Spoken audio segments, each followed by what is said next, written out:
Good morning, good afternoon to the Long Game Asia, our podcast where we address all things private equity in this part of the world. I'm joined, as usual, with my co-host, Nino Gorla. Nino, how are you? Doing good, Carlos. Aloha. Good to see you. Thank you, from Hawaii.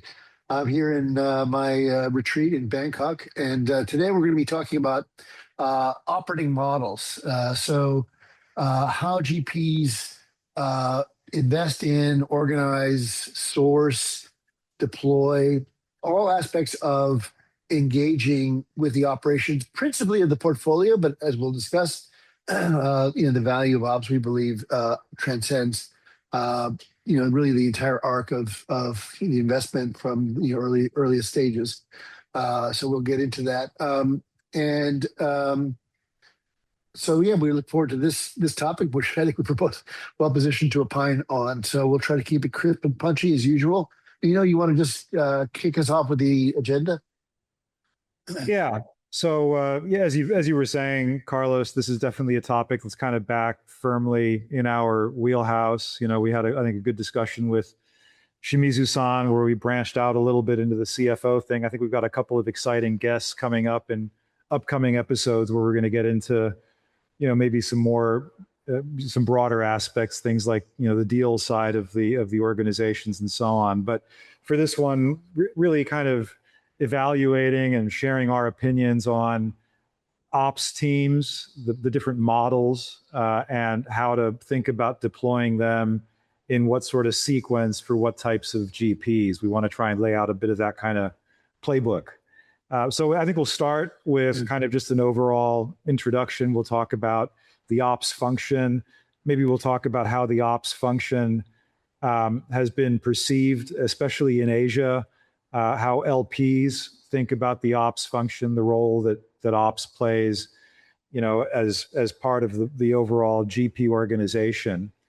And then we'll get into, I think, what I'm calling the variables. So what are the different sort of dimensions that are at play when it comes to thinking about ops teams? So for example, is it in-house versus outsourced? Is it something that's, kind of seen as a cost center or a fee center? We'll walk through a number of the different kind of sliders or parameters that are relevant in thinking about ops models. And then I think once we've got some of those on the table, we'll talk about how several of those parameters kind of come together to form some of the archetypical sort of models that we've seen, and some of them, I guess, have been evolutions through different phases. Indeed. But we'll talk about how those different parameters kind of constitute different ops models and kind of the ins and outs. And then I think as a final segment, we'll talk about sort of piecing all that together. And in particular, like I was alluding to, these things aren't sort of static in time. How do they kind of grow and evolve as GPs kind of grow and evolve? And so maybe thinking about, what to do first, what to do second, pitfalls to avoid as the ops teams kind of grow and embed themselves in the organization. So that's kind of a quick overview of what I think we want to cover. And maybe starting with just kind of some general thoughts, Carlos, on the role of ops in Asia and how you've kind of seen that emerge and where we are today. Well, it's interesting. I mean, I guess, of course, before I was in TBG Capital, I did some advisory work for a couple of GPs on their deals. But this was joining TBG was early 2006. And I think that was really, I won't say the beginning, but it was certainly early days in Asia of investing in this capability. Of course, the scale of the GPs in general, assets under management, dollars at work, however you want to think about it, in Asia was, on an index basis, subscale to North America, and that's sort of balanced better over time. So, the industry has grown fundamentally. But what I'm saying is ops was really a relatively new thing. It certainly was in TBG, which was really Newbridge Capital at that time, later absorbed in TBG. The history is not important for our purposes. But in the beginning, there was one person. Uh, and I don't mind mentioning his name, Steve Schneider, former head of GE across all of Asia. And then he built a team from there. And I was involved really at the very beginning. The point is that, it's like the Big Bang, right? These things always have a starting point. And that starting point came later, I think, in Asia than it did in North America. There's always, kind of a gap that you see, but definitely this function has matured considerably. What I would say, just as a general kind of observation, is I think globally, this is having an operating capability, ultimately having the capability to influence earnings growth outcomes, right? Which is the most important lever of different financial and operating levers. But having that ability is seen by LPs as an important differentiator. And so I don't think any GP has been shy about saying, gee, we're allocating some percentage of our 2% to invest in this capability. And of course, we have different ideas about how it should be, but I don't think LPs celebrate, generally speaking, even then, and less over time, celebrate GPs that sort of are dismissive of having certain expertise to help achieve this earnings growth lever. Yeah. Yeah, that maps pretty well with my experiences. Well, I was probably a couple years later than you making the switch from kind of industry into private equity. In my case, it was around 2011. I think I made the jump. And I joined what was at the time Baring Private Equity Asia, which was really kind of an Asia focused shop, unlike TPG, which was global even at that stage, and certainly active in Asia, but with roots in North America. But anyway, Baring was an Asia-centric shop. But I would say that my observation was our managing partner obviously had been doing private equity at that point for nearly 2 decades in Asia for Asia, but had come out of an early kind of training ground in his career as a management consultant, and so he certainly came out of that with a predilection for hands-on value creation and using repeatable tools and frameworks to reliably, kind of add value to multiple investments. And he was certainly very, sympathetic to that kind of approach.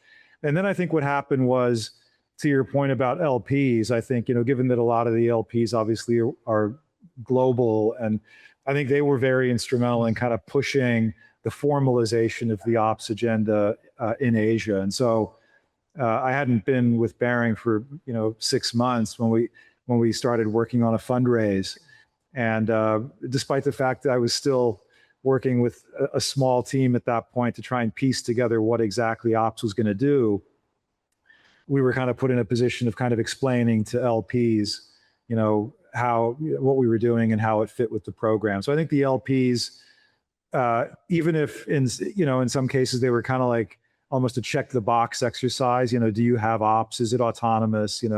Is it significantly funded? But just that simple checking the box, asking those questions, I think, pulled the ops kind of ethos through a lot of GPs back in those days. And as you say, since then, it's really only matured. Absolutely. I think, and we talk about the impact that ops has. I think we're going to spend a lot of the rest of the time talking about different, kind of structures and models and whatnot. But I would say this, we always talk about the sort of the holy trifecta of private equity returns drivers, right? So multiple accretion, which has always been thought of, fundamentally buy low, sell high, and what's more than that, of course, but it was thought about as something within the domain of the deal team, and then operating leverage. So basically, maximizing the impact of the debt portion of the deal consideration relative to equity. Again, thought about something that deal guys do, and then earnings growth.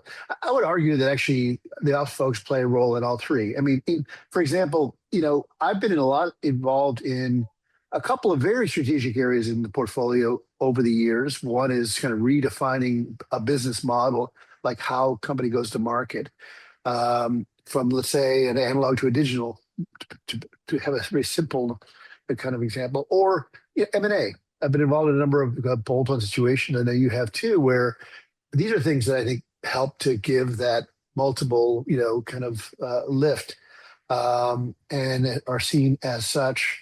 And actually, the first deal I was involved in TPG was Honor Telecom. A lot of that was multiple accretion, because we fundamentally reinvented the business in a really impactful way. But that's a story for another time. And then on operating leverage, I mean, it's very important to get the cash portion of earnings to be, have kind of flowing through the body in a very healthy way. Ops has a big role to play there, and that's what's used to service debt and get on top of it. So yeah, I think ops can have an impact certainly beyond just earnings. Yeah.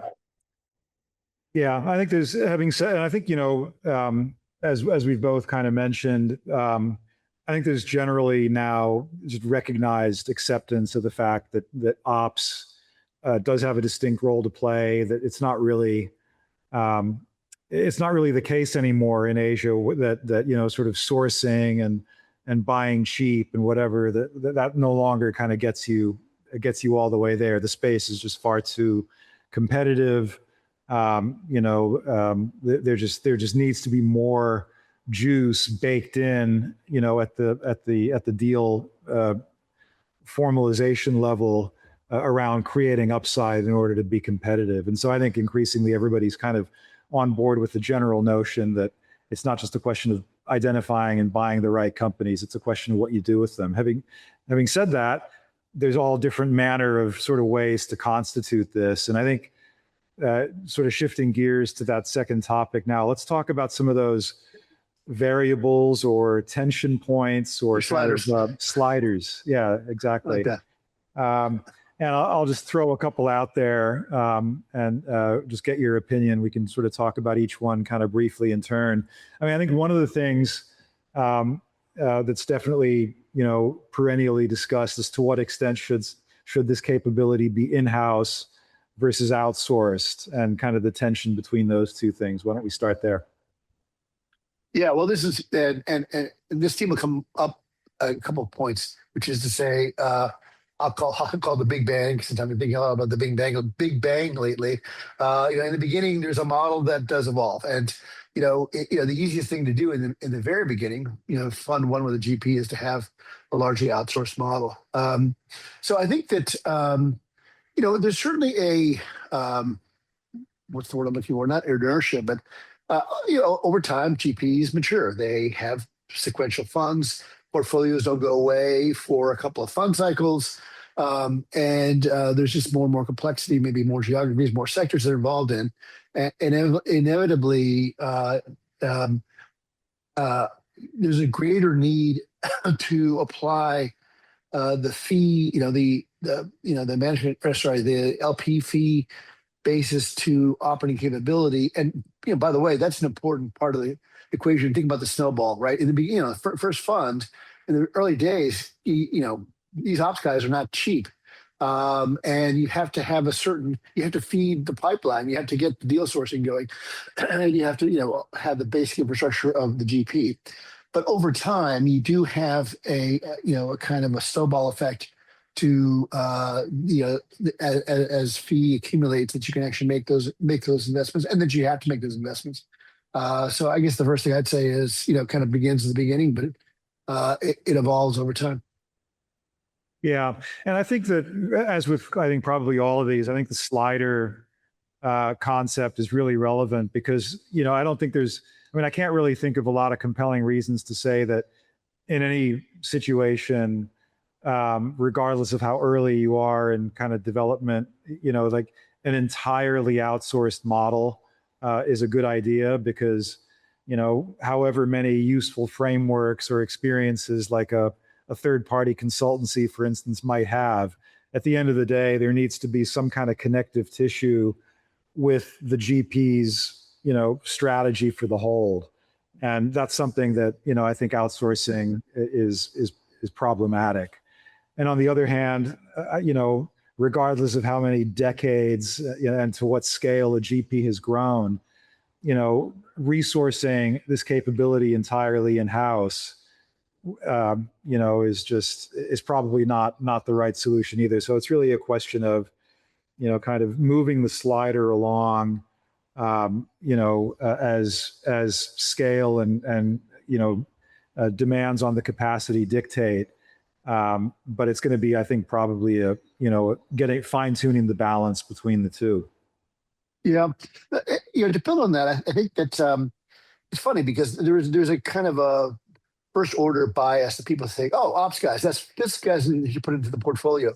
I would actually argue that in the early days of a GP and this connective tissue you talk about, and institutional learning, all that stuff is actually more impactful in in the pipeline, because I think deal guys get comfort in, at the end of the day, they have they're wedded to the deals they source, and they get comfort when they get support, probably critical support, but good support and alignment from ops guys who they might respect, to champion their deals. At the end of the day, once the portfolio is, consecrated, as it were, then yeah, I mean, I've seen a lot of situations where engaging in the portfolio, apart from the governance role and the boards, we've talked about that elsewhere, but in terms of, engaging and supporting, filling out management teams, et cetera, that's something that actually arguably could be outsourced. It's more situational dependent. But I've seen, ironically, the value being of ops folks perceive almost more, in the pipeline. Yeah. Yeah. Just one final thought from me on this insourced versus outsourced. And I don't want to spend too much time on just this one, but, I think there's also an important distinction to be made between like what type of resource you're outsourcing to. And so, like a straight out of the box, sort of big label management consultancy is kind of like the easy go-to number to have on speed dial. And I think they have a role to play, in terms of quick access to, a generally relevant set of best practices. But at the end of the day, there's not a lot of differentiation in that. There's potentially some difficult like economics involved in that.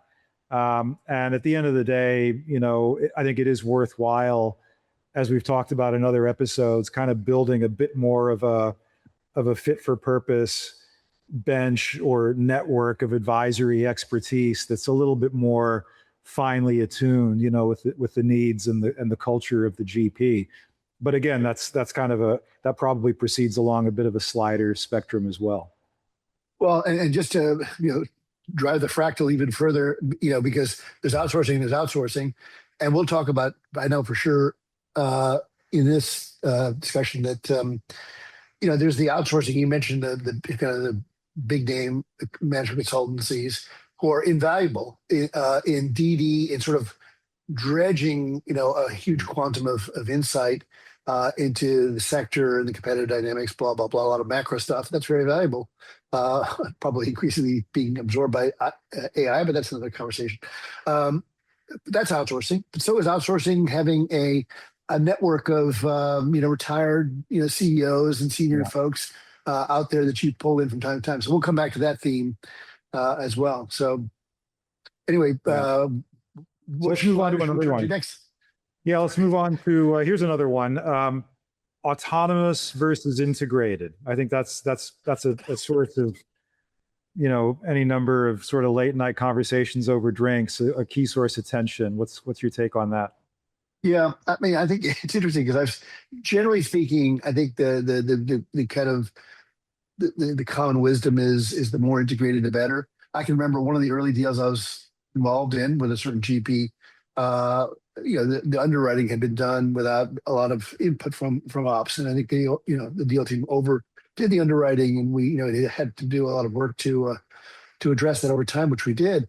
But I think the more integrated, the better. Obviously, that's actually that's true. I think in the entire kind of arc of the investment. I just want to point out I've seen a case There's separation and there's deliberate disintegration. I've seen one GP, some years ago that had a model where the underwriting of the deal was done only and independently by the ops folks. They didn't call them ops, but fundamentally, as a way of kind of a red team check on the deal team, and the investment committee would only listen to these guys do that underwriting. That's extreme, but it's interesting. I think it has a role to play in that maybe very narrow space, but yeah, I think generally integration's good.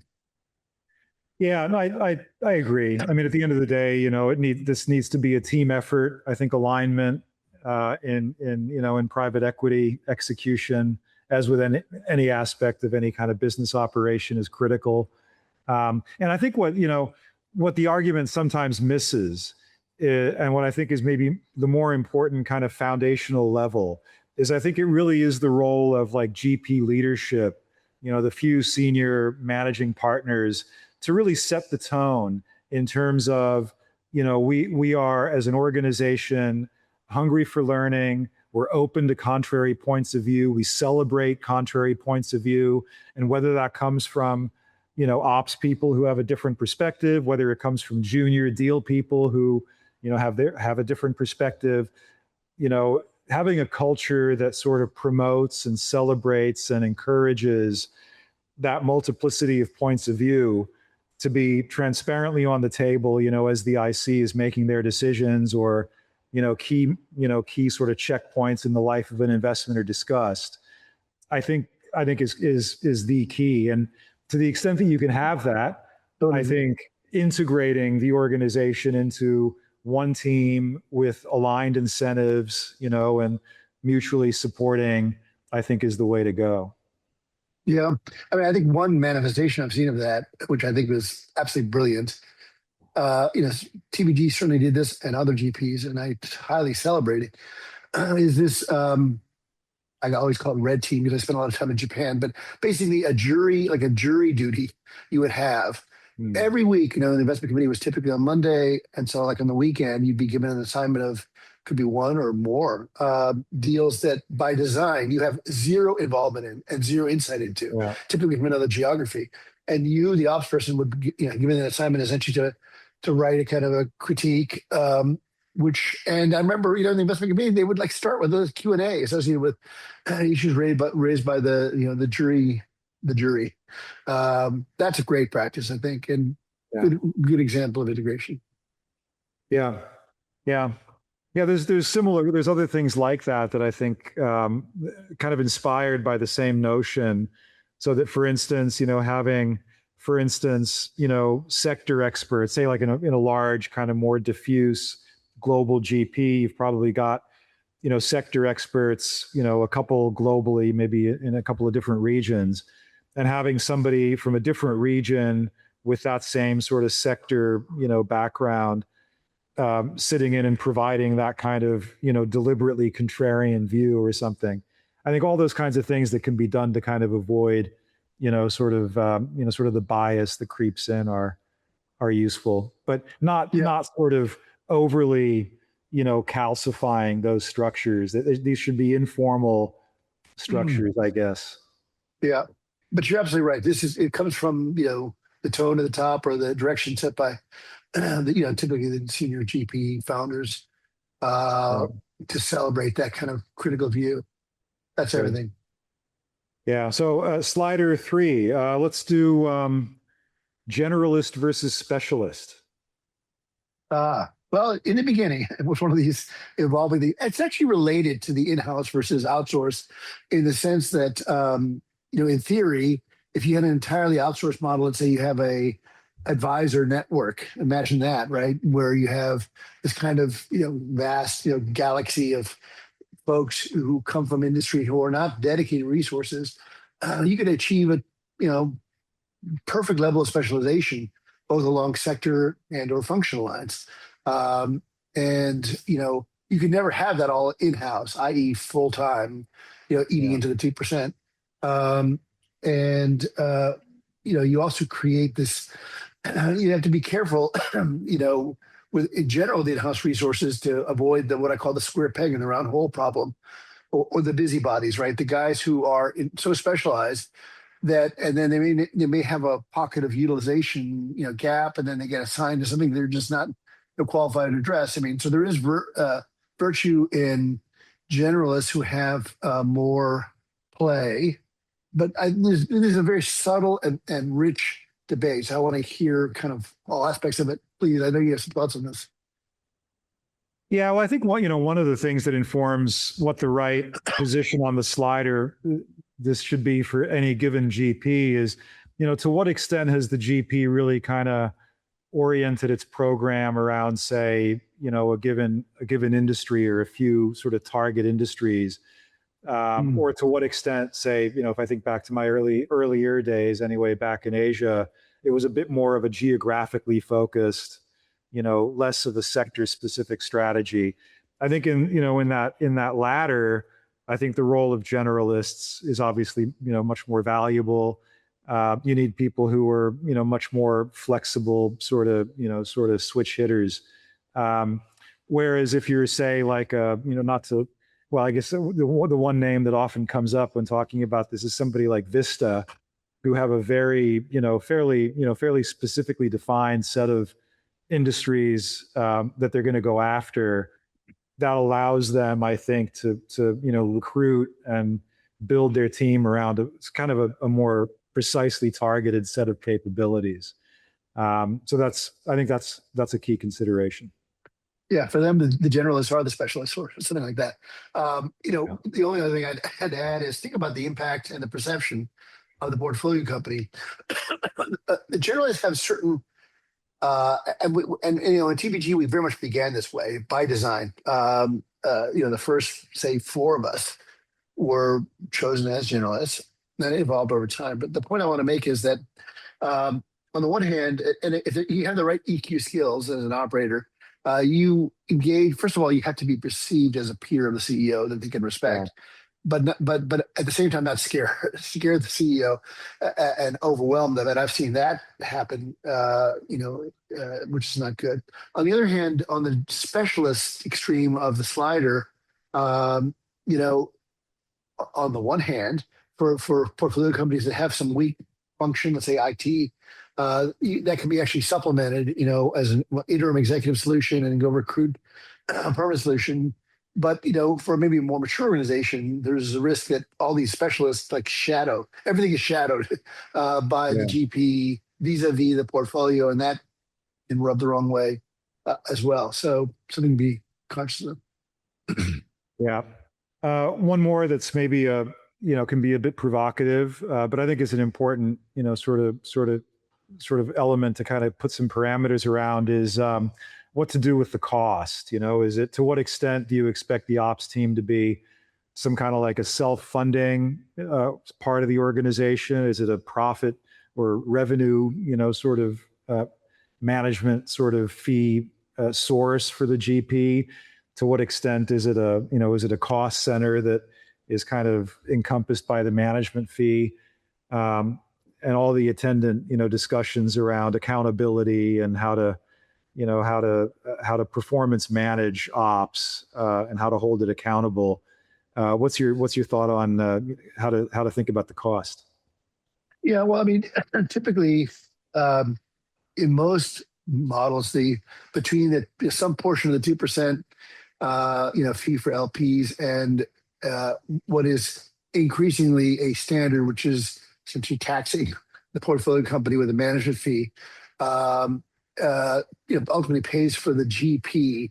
I haven't seen a lot of super tight accounting in, how much of that is covering ops versus deal from either of those sources. I think it probably in some GPs more than others. I think it's a separate question to say, do you want to set up the ops team as really almost maybe captive, but a standalone entity which manages their P&L totally ring fenced? Capstone. Everybody talks about Capstone and KKR. I think we can talk about that because I think neither of us work for KKR, but they're very much known to have that kind of model. I wonder how much it really does work that way. So I think there's virtue in the degree of ring fensedness, if you will. that you Yeah. have, so you can see return on investment a little bit better. I do think there's virtue there. I think there's a separate question on compensation and rewards. I don't know if we're coming back to that later, but it's obviously related to the economics, which is, how do you reward your ops guys versus deal guys? You want to cover that now, or? We can certainly touch on it if it becomes relevant, but probably will become relevant. We can circle back to it if time permits. But I guess just in general terms, I think it kind of goes back to this point about integration. And I guess my experience was, I really kind of only worked with the one GP in a couple of different, I guess, iterations. But this was pretty consistent throughout, which was that, just about like all the other deal partners, deal team members, we were more heavily weighted. Most of our carry was actually distributed at a fund level. There was deal specific carry as well. And ops team members who, were kind of playing point from an ops perspective, supporting a given deal, were also kind of cut into that deal specific carry for those deals. At a lower kind of point allocation than the deal guys were. But then, by the same token, typically the ops guys were working on probably more active deals at any one time than like the deal teams might have been. So it kind of equalized in that way. But I think the broader point is that the carry point allocation was handled pretty consistently across deal and ops, and I think it was a key part of kind of that, just underpinning that notion of we are, one team with different backgrounds and capabilities. We have different but complementary roles to play, and ultimately, we all of us are incentivized by great outcomes in the way that an LP might perceive it. Yeah. Yeah, I think that's, and it's all actually a rabbit hole we can go down talking about within especially a global GP, how incentives work, maybe cross-platform or cross-funds, et cetera. And it does relate to deal and ops. I think that, without naming names, I think, the more, what I've seen work very well is essentially broadening the pool of rewards to create incentives. And you mentioned fund level versus deal level carry, broadening the pool of rewards, to encourage folks to help across the aisle, as it were. Even though I was very focused on Asia Pacific, I certainly at different times, I'm sure you had this all the time, we're called, especially in the EQT generation, called on to help across geographic divides or sectors, whatever things that you were not involved in, because you were known to have certain expertise, and you never want to have a disincentive for that. Yeah, that's right. And one final thing, I think I do want to move to sort of the next topic and start to put these parameters together. But I did want to just quickly, I think the other perennial question, and you had touched on this earlier, is, I think ops teams are probably most in their element working with an existing portfolio company.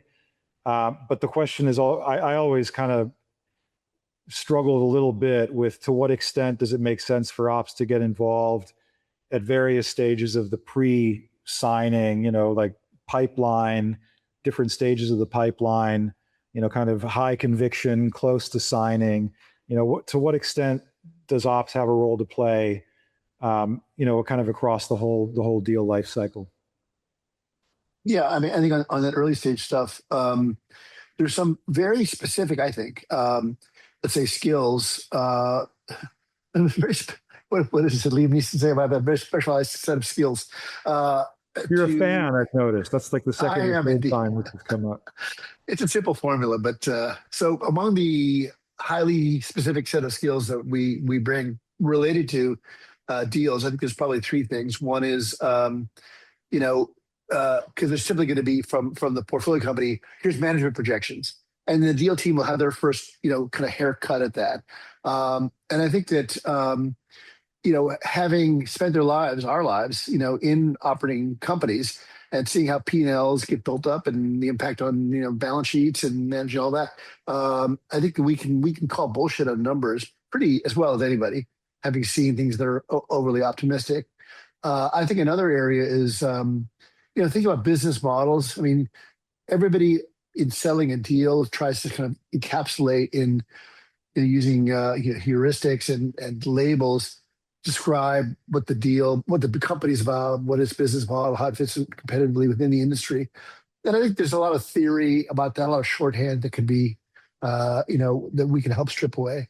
And then finally, the incumbent management team, evaluating those as a way of calibrating the reasonableness of their ability to deliver numbers and whether changes are required up front. That's certainly something that we do, I think, pretty well.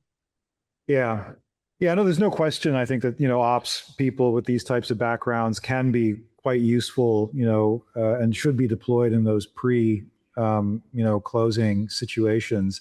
I think the question is, because typically, you have less ops resource just numerically than you have deal resource. And so I certainly recall periods where we struggled because we were, the expectation was kind of like, every other LOI, we were getting roped in to provide, even if it was kind of high level input, but across like, literally dozens of kind of potential targets. And that can become quite distracting and quite dilutive. On the other hand, the other end of that spectrum is getting roped in after a deal has already been signed. And that's not ideal, because at that point you're kind of on the hook for something that somebody else, has put together. With the other dynamic there is you've already had several interactions with the management team. And then all of a sudden here comes this ops guy kind of out of left field, and that's always kind of an awkward, it just doesn't make for the smoothest integration from signing to closing to executing. So I think the sweet spot I always felt was like somewhere between like a first draft investment recommendation or getting ramping up to the final investment recommendation. So before the deal has signed, that's when you really want to have like significant ops involvement, co-authorship, or input into the underwrite. Those key pre-signing interactions with management, so that management gets a sense of what's the team going to be, who are we going to be working with. I think that seemed to be the sweet spot for us. Yeah, no, you're absolutely right. There is a kind of a resource equilibrium problem, as you describe. I think you're absolutely right about the dilution impact. On the other hand, I call it the toughest job you'll ever love, right? The Marines. That was like my favorite part of the job is both kind of the jury duty I mentioned earlier, and then just even within my own colleagues in the region, getting involved in their deals, and it would stretch, and that's why we're paid the big bucks. But that because I think from time to time we see that we actually can have real impact in the right way, in getting to the right decision on a deal, and that's to be appreciated, enjoyed. Yeah, good. So I think that covers a lot of ground in terms of the types of variables, the types of kind of sort of tension points that kind of go into this. Let me put a few of the sort of commonly thought of models out there, and we can sort of briefly talk about pros and cons.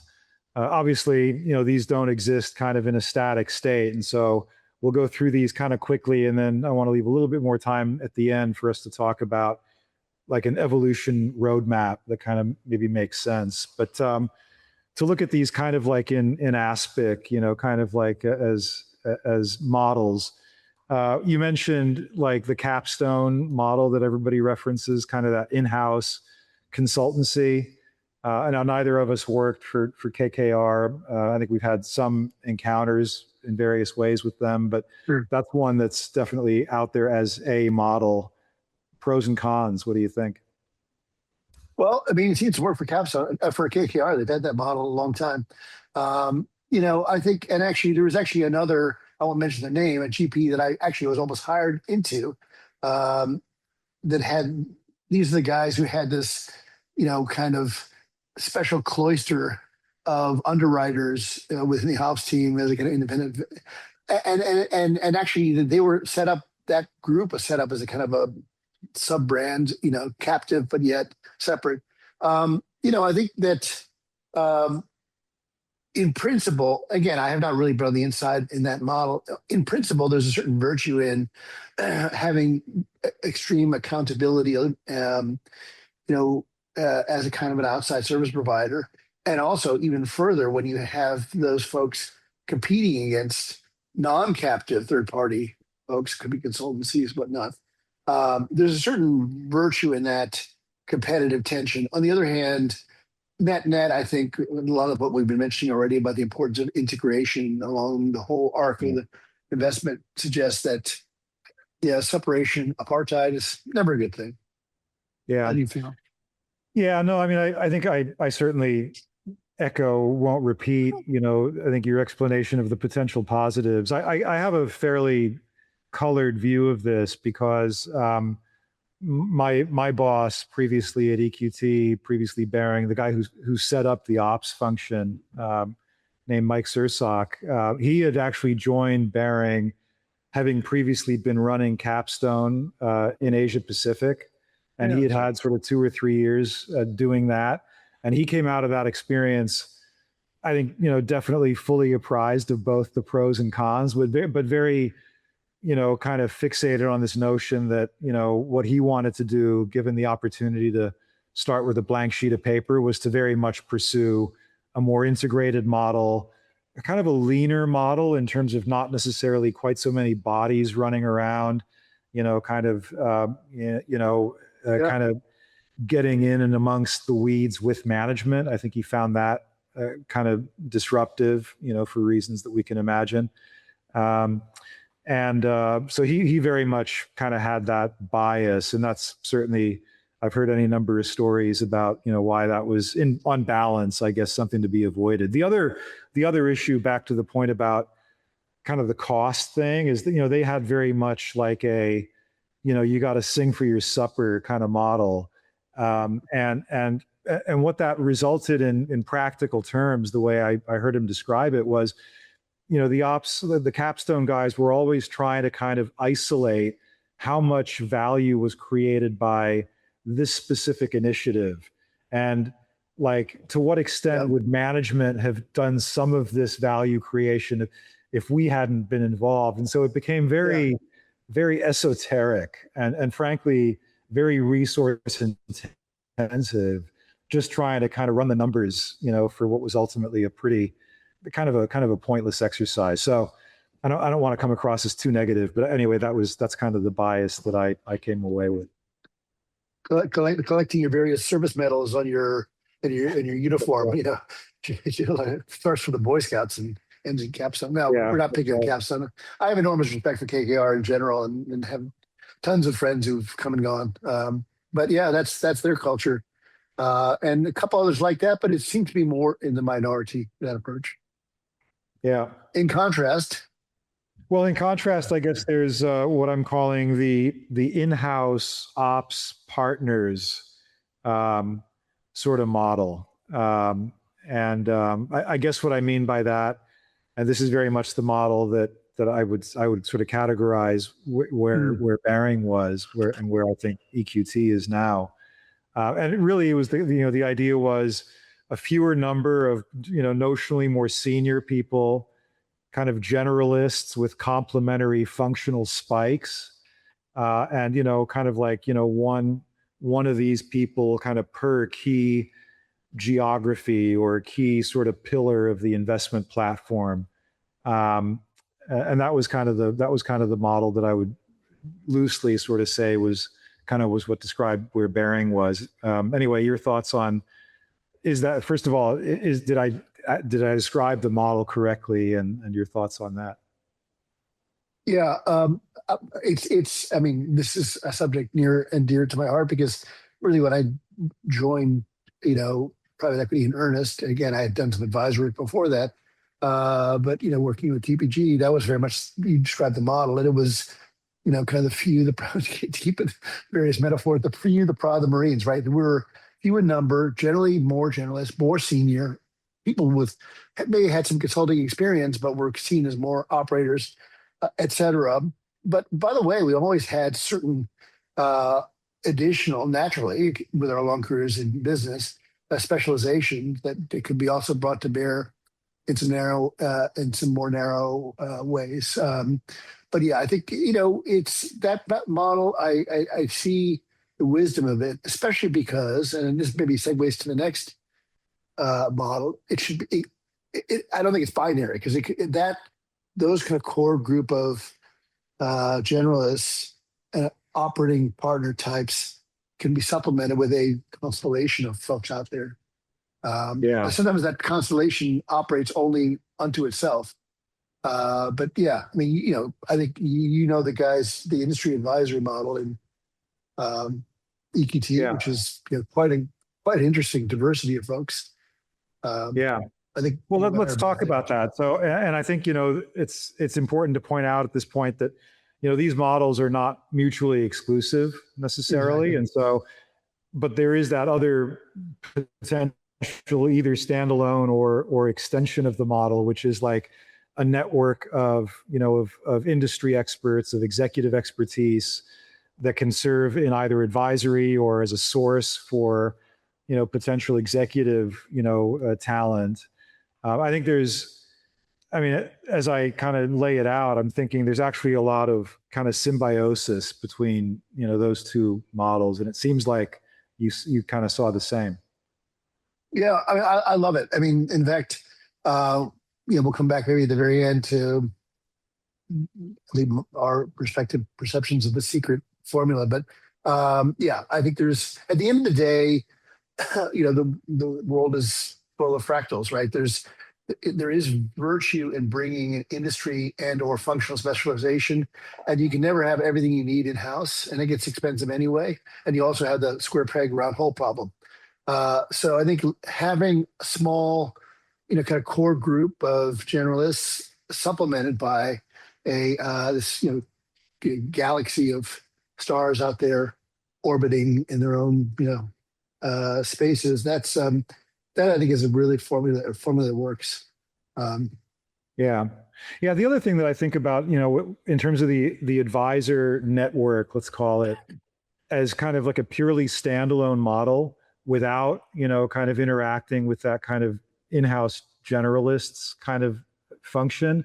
One of the pitfalls potentially is, there needs to be some kind of universal translator device that sits between deal teams and kind of industry people, and that doesn't come necessarily out of the box with like the greatest advisor that you might find out there. One of the things that I found we were doing a lot of was kind of acting in that bridging role, or kind of like plowing the road a little bit with the deal teams, so that they would be in a position to understand and take advantage of some of the insights, that these industry experts were bringing to the table.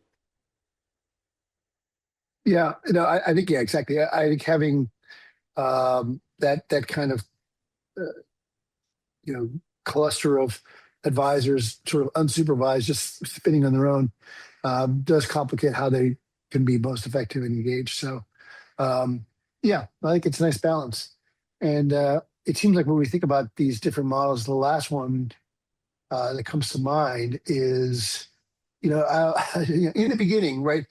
Actually, typically, although not always, in the very beginning, first fund, new GP, you have, a couple of deal guys who are sourcing situations. And once upon a time, and I think this has matured over time, but once upon a time, these deal guys have figured that they can go pretty far with that model before, allocating certain investment to dedicated ops folks. And, I think it actually does work, but, I think the most important thing, and maybe we'll come back to this at the end, is to have somebody who's wearing a hat, thinking about talent. And we talked in other episodes about the talent management ecosystem and all that. So you may not have any dedicated ops folks, but the deal guys may need to have an appreciation for finding and deploying that talent in some form, and then eventually that part becomes part of the body politic. Yeah. Yeah. So that's basically, I think that there is that kind of proto model of just, kind of switched on deal guys realizing that, they need to put together a value creation plan. They need to resource it. They use some kind of external support to do that, but they manage the process. And then at some point, I guess a light goes on somewhere that says, hey, this works, but we just need a lot more of it. We need a lot more optionality.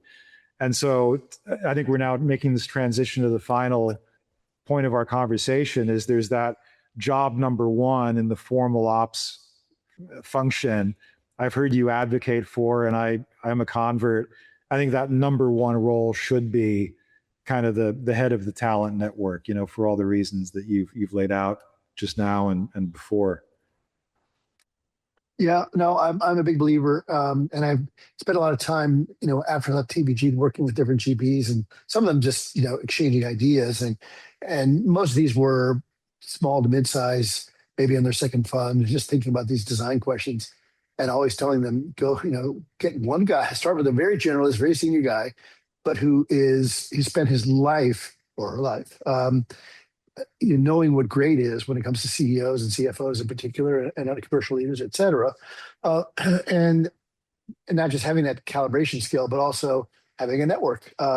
So, sometimes these people have headhunter backgrounds, and yeah, I've seen there's some, very august headhunters I know in Hong Kong certainly, who not only have by design great networks, but actually have that kind of sophistication and appreciation of what great is.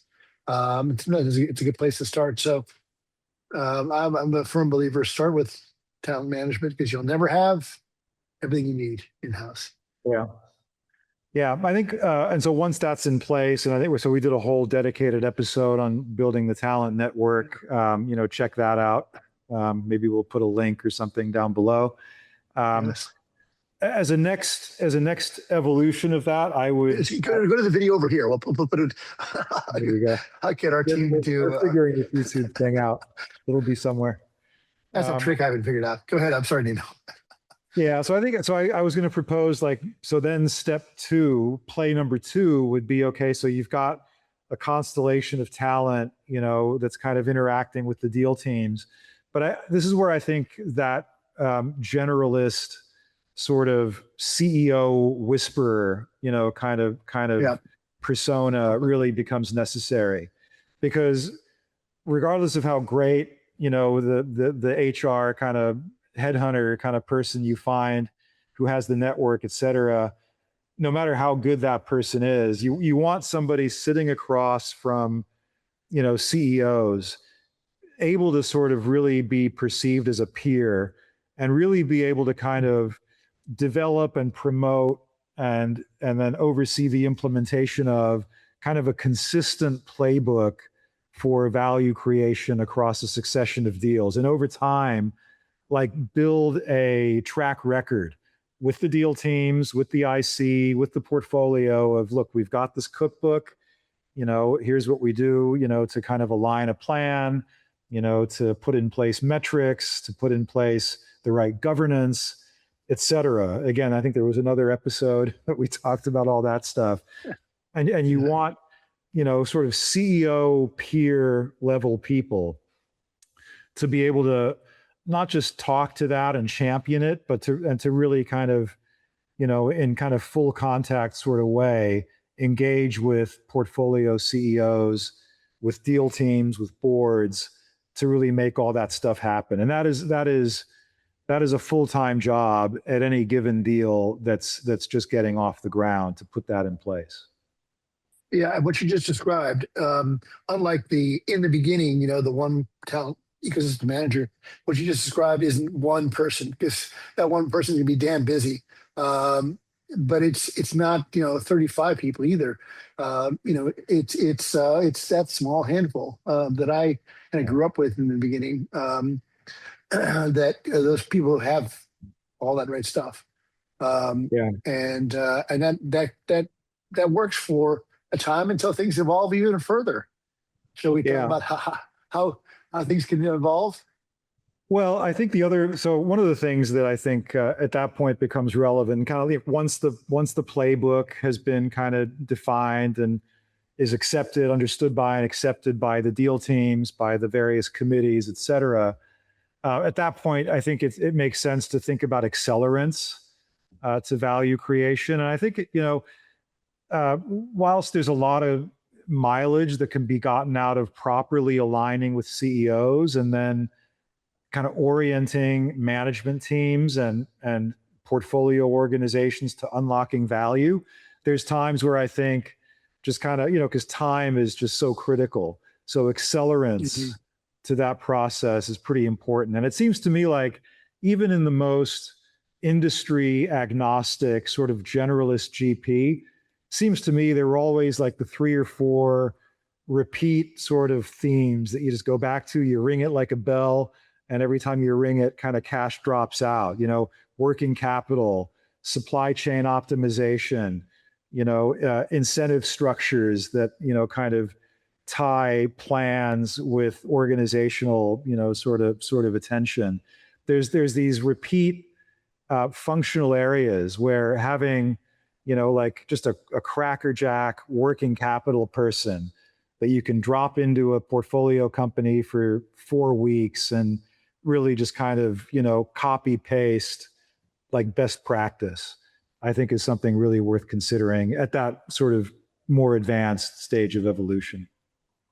Yeah, I agree. What I would say is, as you inevitably accumulate certain more levels of specialization, the specialist should have a pretty wide aperture. They should have a generalist range. What as an example, think about been involved in a lot of consumer/retail deals, and the best probably single person I can think of who really wore that hat was somebody who really had worked across different consumer channel models, from online, offline, and multi-tier distribution and different categories of consumer goods in different geographies, blah blah blah. And to that person who was fundamentally the core consumer retail person had a range that was impressive and that could be relevant. You could certainly over specialize, obviously, and get somebody who's spent their entire life doing direct consumer engagement via social media only. Well, that's important in some situations, but you'll never have enough of the situations in the big GPs. Certainly the ones that we were involved in, Pan Asia, Pan sector, that you can risk over specializing, and then you get the square peg in the round hole problem. Yeah. Yeah, I think it's important it's important to kind of gauge the deployment of this kind of specific value creation resource with kind of like the experience of the GP with the portfolio. So when a certain value creation theme has shown itself to be, like not just like the occasional one-off, but something that crops up in kind of like 2/3 of deals that are done. And there's a growing sort of body of best practice that's kind of organically come up through that combination of generalists and industry advisors and executive teams, and there's kind of like a growing body of best practice. That's maybe the time to think about starting to trial the idea of these kind of more functional ninjas.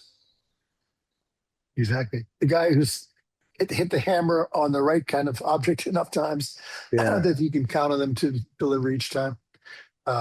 Yeah, I just no, I've seen certain GPs kind of go berserk on investing that. And actually, maybe the last thought I would have in my mind, we've covered a lot of ground, but just kind of one dimension of the problem we haven't exactly picked up on. We talked a lot of economics and et cetera, but it's just the quantum of investment to make.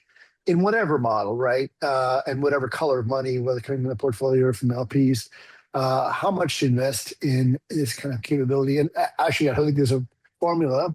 I think that, like in many things in business, you start small until people are screaming and Yeah. blood is being let, and then you dial in more and more investment. But that's the important thing, because resources are not infinite for these things.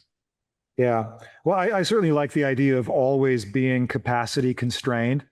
Yes. Even though the quantum kind of grows over time, I think it's a good idea to never have capacity outstrip, demand, and you always Yeah, want kind of an uncomfortable gap between those two things. Um, totally. but last thing I wanted to just quickly touch base on, I realize this has been a slightly longer than usual episode, but I certainly feel like, this has all been quite rich. Just in terms of kind of um, vesting the ops team with the right kind of um, authorities to be effective. What I mean by this is, like, what role do you see for the ops team in things like the portfolio management committee type process? I think if everybody's got their different name for it, but those the investment committee, those various kind of firm level committees, boards, the role of ops, as a function in boards, and all of that is to say, like, how do you vest the ops team with authority or not, right, to enable them to have the impact they ideally would have.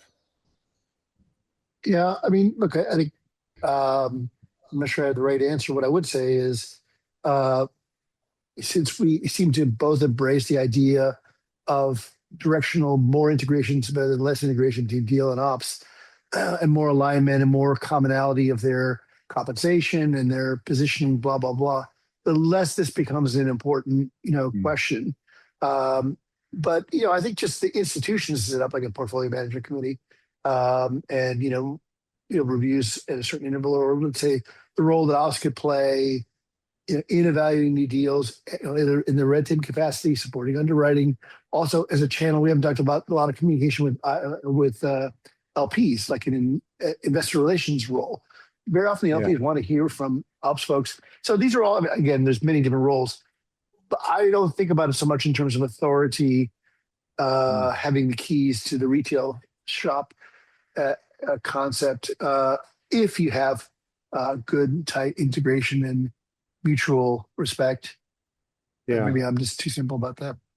No, I think that's great. I think that's actually, I think that I agree with that. That conforms with my experience. I mean, I think we did have like one quite senior partner who was effectively the voice of ops, who led the portfolio management process in our case, and that worked well, and who was also a member of the IC. Um, and I think that went a Yeah. long way in terms of just kind of enfranchising kind of the voice of ops. Um, and then, but I think more generally, what happened was, Yeah. as the ops team kind of evolved and kind of built up its street cred through kind of contributing value, what wound up happening sort of organically was, as a board, for instance, was being constituted, the deal lead, who, I might have worked with, on a couple of deals previously, would say, hey, actually, it would make sense for you to join on this board. So it happened not in a bestowal of authority manner. It was more like bottom up, organically. You kind of prove your chops, you add value, and those kinds of situations more naturally kind of emerge. Yeah. I mean, look, we had a previous episodes addressing this question. I'm a big believer in having graybeards on boards, who've been around the block. I think it's good exposure for very young VP level guys to certainly observe boards Yeah. and to be part of that whole conversation, and not controlled in any way. But more often than not, they will contribute less. I think it depends on the situation. Last word I'd say is I agree with you. Maybe I mistook what you were saying before about leadership and authority. I mean, yeah, at the end of the day, you got to have. You can't have a kind of a hacky sack game. You have to have a leader who's representing the ops hat, and has that accountability and visibility with everything from LPs to their partners on the deal side and certainly the portfolio. Yeah, leadership's important. Yeah. Great. Well, I think that's really covered a lot of territory. I think that that takes us through the agenda. But anything we might have missed, or No, I think this is a good discussion. At least from our perspective, I think this stuff is important, really important in the whole private equity business model. Obviously, there's no role for this in hedge funds that are trading positions in and out, and small minority. It's something that's very, I think, unique to ops. And maybe there's in the future, as we kind of broaden our discussion, contrasting this model in venture capital, which I've had some more recent years exposure to, is interesting how they conceive of the ops model in their context, which is very different and actually a very interesting discussion for another time. Awesome. Well, lots more episodes to come. On that note, thank you all for joining us. Thank you for watching to the end. Please do subscribe. Please like. Please comment. We'd love to hear more input from you, our audience, as we explore these topics. And we'll leave it there. We'll see you all next time. Excellent. Thank you. Thank you, Nina. Thank you all. Thank you, Nina.